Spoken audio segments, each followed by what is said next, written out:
Okay, this is a video to Christian Guy TV, and this is about your evolution creationism video, and basically, you say you looked at both sides equally and you were open-minded, but going no further than you have, with no stretch of the imagination further than what you did, I can draw a completely different picture, and adding evidence to it as well. So, first of all, you say, if you imagine, life just appearing out of nowhere, or how the universe would just appear out of nowhere. But equally you can say, if matter can just appear out of nothing, or if it can always exist, if a God can just appear out of nothing, or if he can have always existed, why can't matter in a universe have always existed? I mean, we say the universe is 14 billion years old, but that's just since the Big Bang. What we really mean, but really, the universe could be infinite. It could have been here, time could be infinite, and there doesn't have to be a beginning. I mean, if the universe collapses in on itself, and then to a singularity, and then the Big Bang happens again, there could have been a trillion universes, there could have been an infinite number of Big Bangs, and out of a trillion, this one could be the only one ever to have life. But just because we're here, we witness it, so we don't have any bearing on the others, so the probability of life occurring doesn't really matter as long as life can occur. As long as there is a possible chance, if we have an infinite amount of time, it will happen. So I don't understand your point there. And you do misrepresent the probability as well.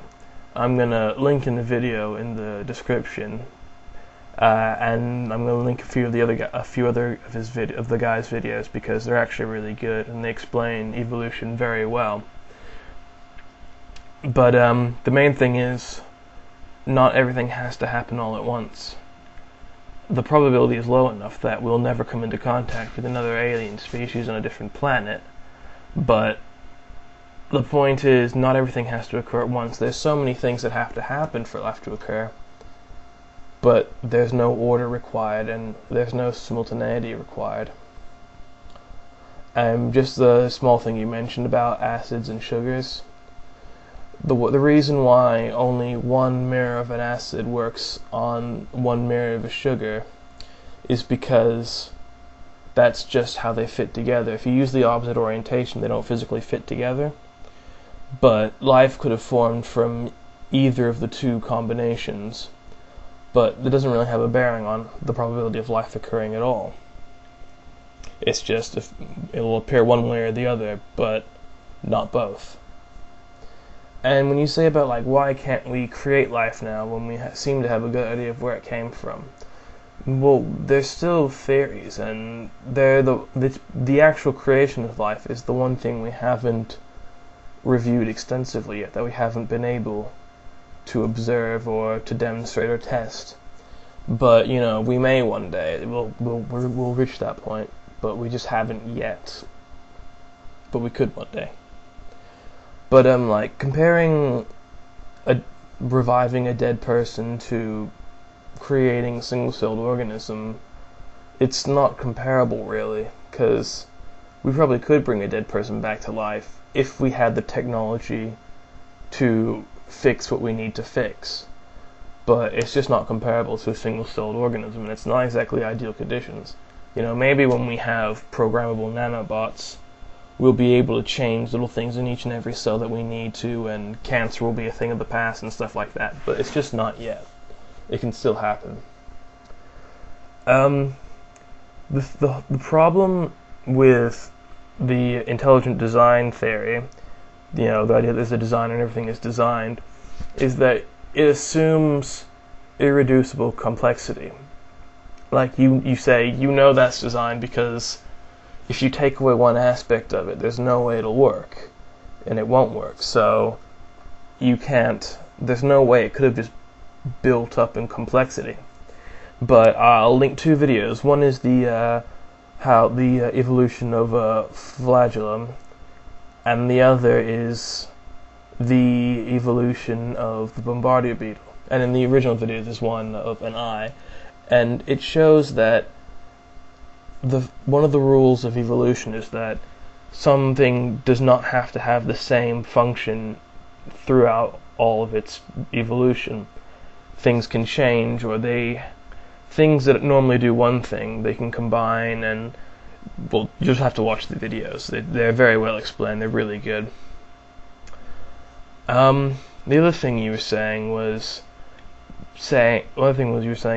how some people would think that black people are less evolved, or that people from different ethnicities would be variously evolved. But because we're still in the same species, it's not really important. And how far evolved something is doesn't matter in terms of survivability or superiority. It's how well you fit your environment. Like, for instance, sharks, they haven't evolved for a very long time because they are perfectly suited to their environment. Any mutations and changes would all be worse off, so they'll stay exactly the same. And they have. Other creatures humans are probably the most evolved. But if, there's nuclear war, we'll all die, and cockroaches will be the best evolved. They'll be the only ones left alive. Our higher evolution won't save us for that, because cockroaches will be the fittest for the environment. So it's not really it doesn't really matter. And you were saying how, if there's no one truth, or there's no universal laws, or anything like that, what's to stop us from doing whatever you want? Well, it's common morality. We know it's all based on society and how we function.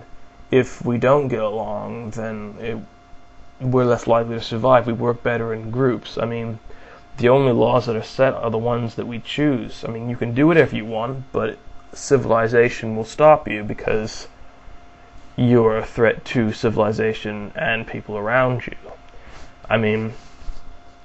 There's a law against killing, and people will stop you from killing other people because nobody wants to die. Nobody wants to be murdered. That's all it is. So there's very good reasons for why you would do that. But, you don't need to have a moral code for that. There doesn't have to be a god to set that. It's a function of survival. And we only want to survive because we come from ancestors who want to survive. So that's what we'll do. And there's no reason to say that just because this is the one life we can do, we should do whatever we want because, we're going to die and there's nothing after that, there's no consequence. But the reality is, if this is our only life and there's nothing after this, there's no eternal life in heaven or hell, then this is all we've got. How precious is this time? Doesn't that make life more valuable? Would that make us less ethical? I wouldn't think so. And just a little thing you put in the end there, if you want to do whatever you want, you include saying, like, if you want to do drugs. There's nothing in Christianity or the Bible that says you shouldn't do drugs, actually, at all. God never says that. In fact, considering that alcohol is a mind-altering drug that you can become addicted to and can have permanent harmful effects on you, Jesus turns water into wine. Everyone seems to get drunk a lot in the Bible. It doesn't seem like they think of it as a bad thing there, so I don't know where you were going with that. But these are just, things for you to ponder, and tell me what you think. It'd be nice to have a video response. So, yeah. So, yeah.